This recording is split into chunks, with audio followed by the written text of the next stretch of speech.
Greetings again, and welcome back to AGRC 213 Computers and Technology in Agriculture. This is the final content video of the course Excel Module 3, and we will be discussing some of the key content items that you'll be working on through this section of Excel. This is the most difficult part of Excel, and also you'll be messing with some of the most advanced features that Excel has to offer. Even though we'll be practicing a lot of those things, the things that Excel can do go far, far beyond what we will even cover in this section. So those of you who've started to be intrigued by what Excel has to do and how it can help you moving forward, just know that there are many, many more things that Excel can do in terms of spreadsheet and analyzation functions. First things first is notice we'll do some advanced formatting here. In order to maybe save space or make your spreadsheet look a little bit more appealing, you can rotate text. Maybe if you have a lot of data that you need to move around and the column headers need to be a certain way, you have the ability to rotate that text. That is in the alignment section up here. If you hit the down arrow in that gallery, and just behind my video here, you can move that slider up or down in order to change how that text appears. Also, Excel has a little bit of intelligence to it. So it knows that if you type in the word January and then utilize the fill handle and move across, that it will fill in that series of information for you, so that you don't have to type every month if you're creating a month by month budget. Or let's say that you're creating a calendar or something of that effect.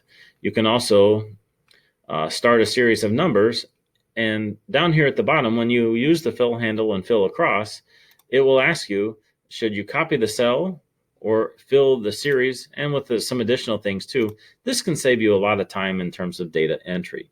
So I would encourage you to check into the features that the fill handle has for you, in addition to also whenever that contextual option drops down in there for you, what other things that you have available in order to help make your data entry a little bit more simple and more efficient. Okay, in addition, you can insert columns, insert rows. That is a simple right click and hitting insert. If I highlight the column or highlight the row and come in here and click insert, you can insert rows and columns fairly easily. Let's say you've worked through an expansive spreadsheet and you find you need to add an additional set of data. That's real easy to insert a row or column. Just very simply right click and insert. Another more difficult feature that Excel has is what we call absolute referencing. And I'll encourage you to use this tool very carefully. Actually, you'll be graded upon it in this section in some of the assignments. What this allows you to do is, instead of hiding information in a formula, you can, or use relative referencing for everything, you can certainly post certain pieces of data on parts of the spreadsheet and then reference exactly to that cell. So for example, our total revenue column here, the formula is we've taken our total bushels times the price of corn up here to the top left-hand corner. Notice in the formula bar up here, I have a $D, $2.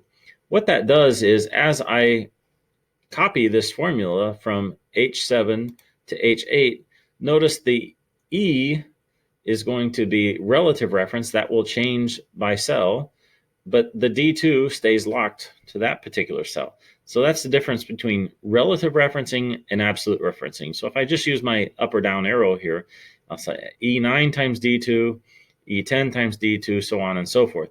That way you do not have to, again, manually go in and alter that formula or enter it manually each and every time.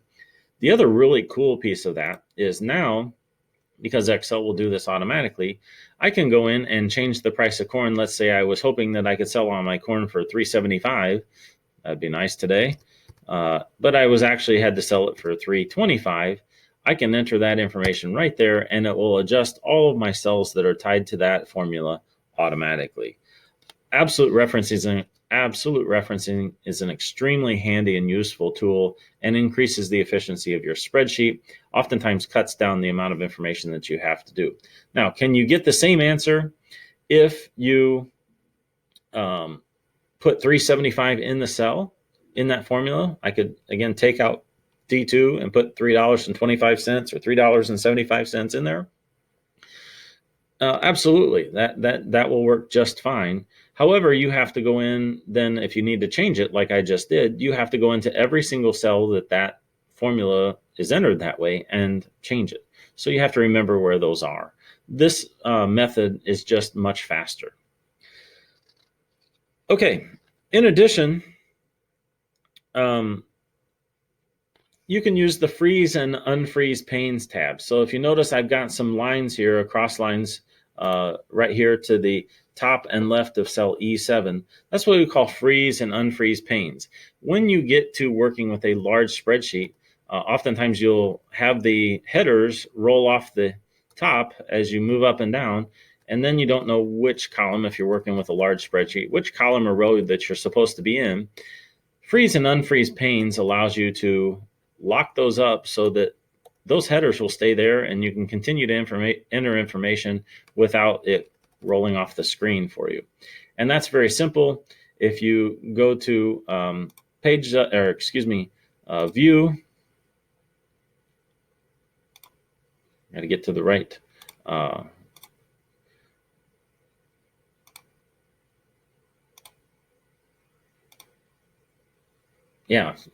view tab, got stuck there for a second, and unfreeze panes, then that will go away. And it's just a simple toggle switch, freeze and unfreeze panes, so that you can put that, and you just enter, just click on the cell that you want to be top and left of that and hit freeze and unfreeze, and it will move that for you.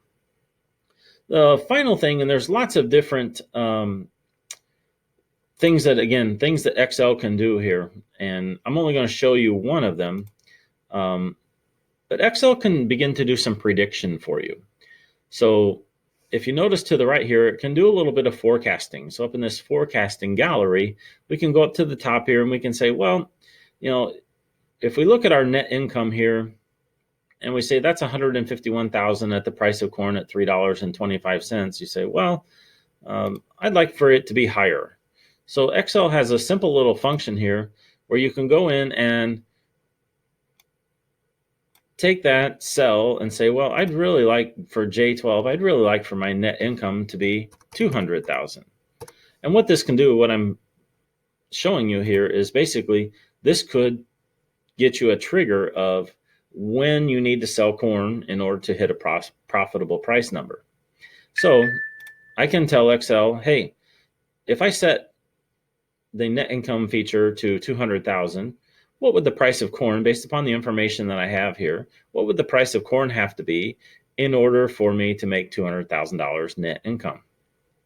So we just enter the information in the goal seek and hit OK, and it runs the prediction for you and says, well, when the price of corn hits $3.98, you'll make $200,000. That's a kind of interesting and neat feature that Excel has for you in order to do some forecasting on a budget, on some analysis, some breakdowns, things of that nature.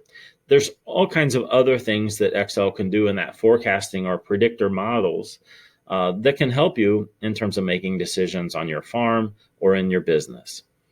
That wraps up the main things that I wanted to cover here in Excel Module 3.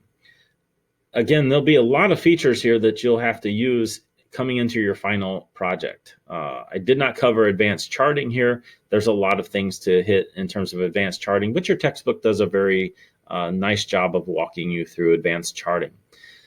I would for sure mention that Excel, one of the final Excel assignments and Excel, the final project using Excel, does have a lot of specific things that we've covered, especially in this section, the tools that you'll need to utilize in order to have that completed successfully.